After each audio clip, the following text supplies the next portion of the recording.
We had a bit of change in weather last night. One of my personal pet hates, it got really windy, which does tend to happen now and again in this area, Zone 4 UK. But the problem with that is you've put out a lot of your plants, and we're also doing that container garden, so when it comes to quite a bit of rain that we've had, which makes your plants that little bit heavier, and then you get really bad winds through at night, it's worthwhile just having a look round and just checking all your plants, just in case some have been knocked over. We can also check the moisture levels in some of the containers outside as well, because we get a little bit of a rain, then we get a lot of sun, and then we get wind, and then it tends to dry things out, but maybe not to the extent that you would think. It may look really dry on top, but it could be quite saturated below. And I use one of these to find out, especially in containers, because if it's constantly wet in the bottom of your container, the roots are all going to rot. And I don't know if it's happened to people in the past, but I know it's definitely happened to me, especially in containers when they get too much water. A plant doesn't look quite healthy, and when you touch it, it will feel a bit loose, and if you just pull it slightly, it just comes away from the soil with no roots on one, because everything's rotted due to getting too wet. So to keep a check on them, I'll nip round with containers when we've had quite a dry spell and put one of those in, because even though it's been sunny for a couple of days and everything looks dry, it could be really wet underneath. So this little tool really helps, and I'll leave a link in the description if you want to get yourself one of these, because it also tests the pH of your soil as well. So now it's quietened down a little bit, we're best go and have a little check round garden and see what's what with plants. But we can also have a look at what kind of progress they're making at the same time.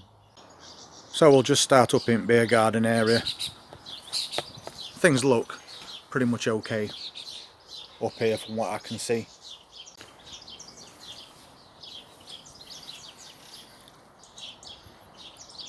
But these plants do get some protection from this shelter that we built.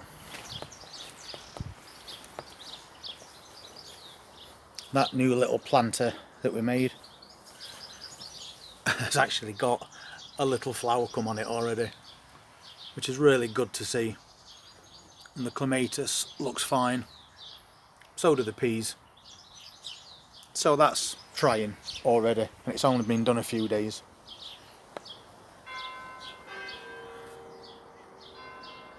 Pansy basket looks okay. You keep your eye out for things like this on your baskets as well. When the flowers are done, just pinch them off. It's called deadheading, and you need to do that to allow new growth to flourish.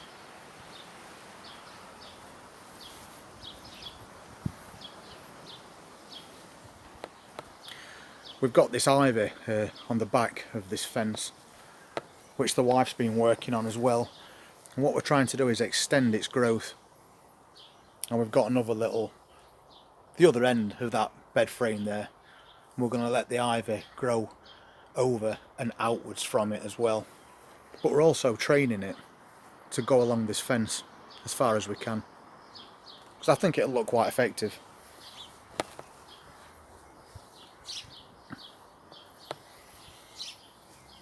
We've popped a few more sunflowers in here as well. They seem okay, although it's not so much wind but slugs is your main problem with those. This basket looks like it could do with a bit of a water. Still looking okay though. But it's the things like this that I worry about when we get bad winds, like this newly planted Tetrapanax, or T-Rex plants as it's known, because I worry about the branches breaking in the winds. But so far so good.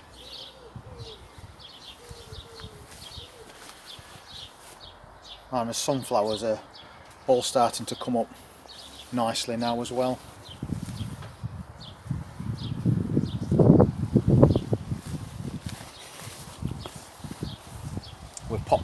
plants in here.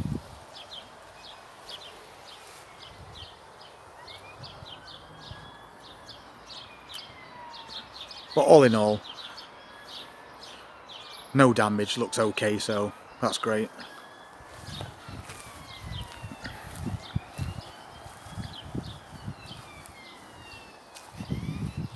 Gonna have to get some sort of a base sorted out for this burner as well.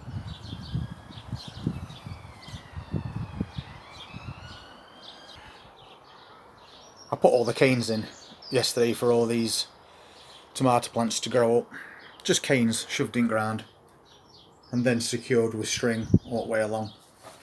So their support's built now for the rest of the year.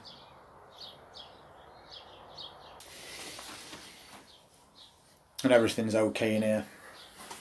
These tomato plants that we put in a week ago are really starting to shoot up now. If you've seen my previous video, you'll realise how much they've grown. And even this oak leaf green lettuce, they're getting really big, ready for another harvest.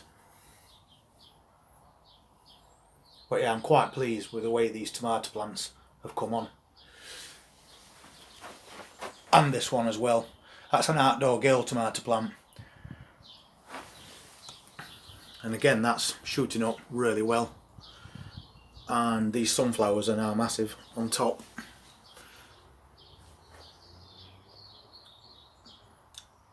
And so there's little leaf lettuce patch, loads and loads of leaves ready to harvest, which is great, so I can use them in my little cooking channel.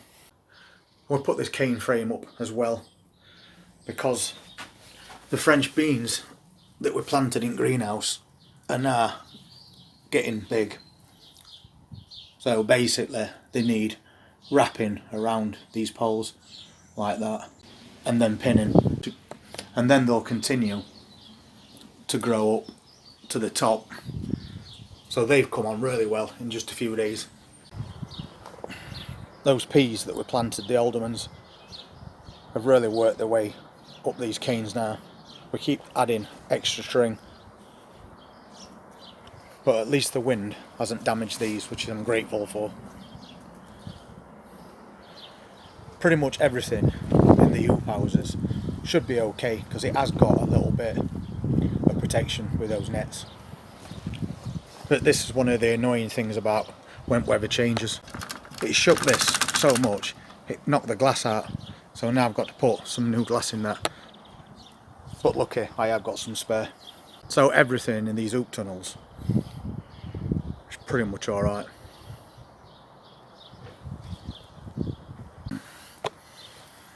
I think that slight drop in temperature due to those winds has had a bit of an adverse effect on these tomato plants we put outside, because they're all starting to turn yellow now.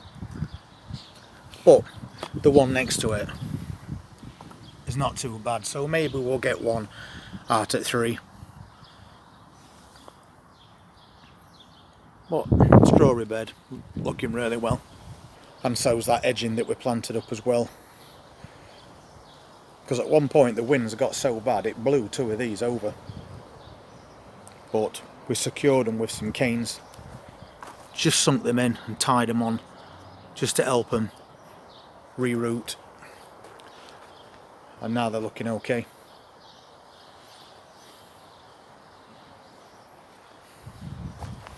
Everything in this bed looks okay, no damage to that tree, thankfully. We've got some California poppies that's come up as well.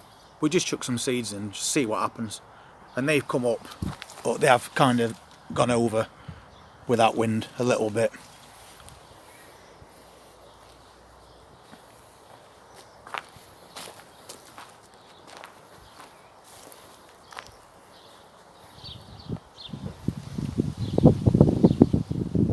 And this clematis has just come into flower as well.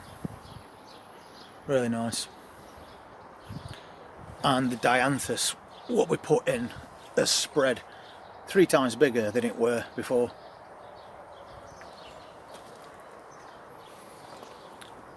And we've got nice little yellow flowers on this bush as well.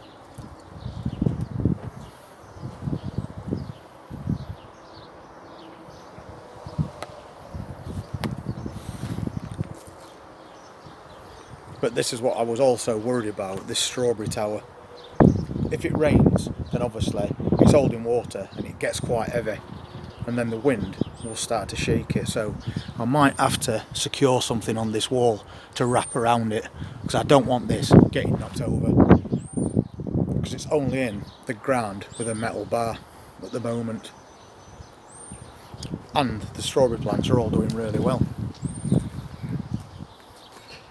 But this is one of the biggest problems that you get when we get bad winds mid-season, is things like these potato plants start getting snapped with the wind, and then the foliage dies off.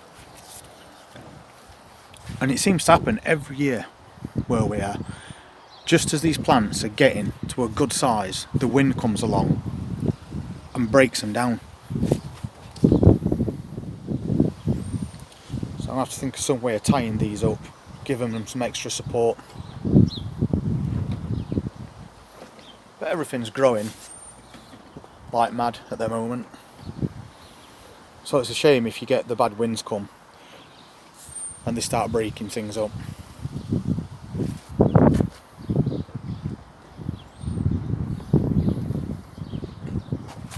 But like this bath, as I was saying, it looks quite dry in places. But if you take one of these and just push it in, it'll give you a reading on the moisture levels. So if we push it down like that, you can see that's gone up to nearly half, which is basically saying there's plenty of moisture in this bath, although it does look a little dry on top. And that's one of the problems you'll keep if you keep watering it, plus the rain that you're getting, because you think it's dry. That's when you'll start and get root rot, and your plants will just die. So that's a good tool to get readings for your containers. And then we'll try this one. And again, it's saying it's moist, but yeah, it looks really dry. This one really does look dry, but it's got more moisture in it than the other ones.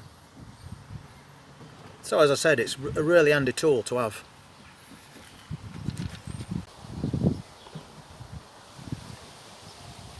So always worth getting out there and having a look.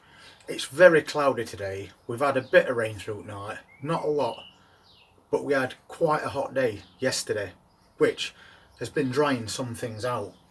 But then the winds came last night, and it's always a concern, especially when you've got delicate plants out there.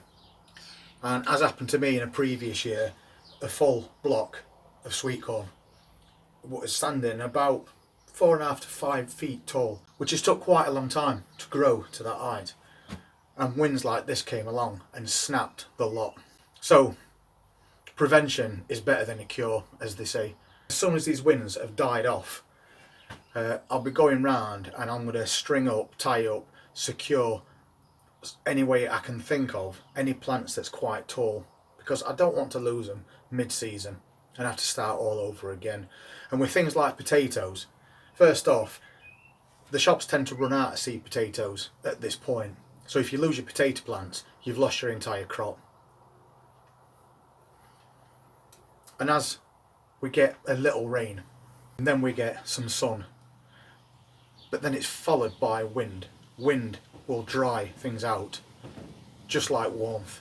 So then you can be not 100% sure that everything's got enough moisture in there, because at first glance it looks dry, but as this tool proves, it's probably really wet below, and if you add more and more water, it's just going to rise and rise, and the top is still going to look dry the next day.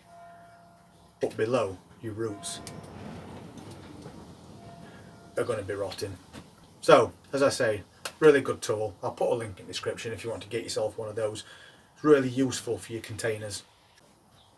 Anyway, I hope you enjoyed that little video. And if you want to see how things go through the rest of the year, then just hit that subscribe button and press that notifications bell, and we'll see you at next update. You all take care. Thank you.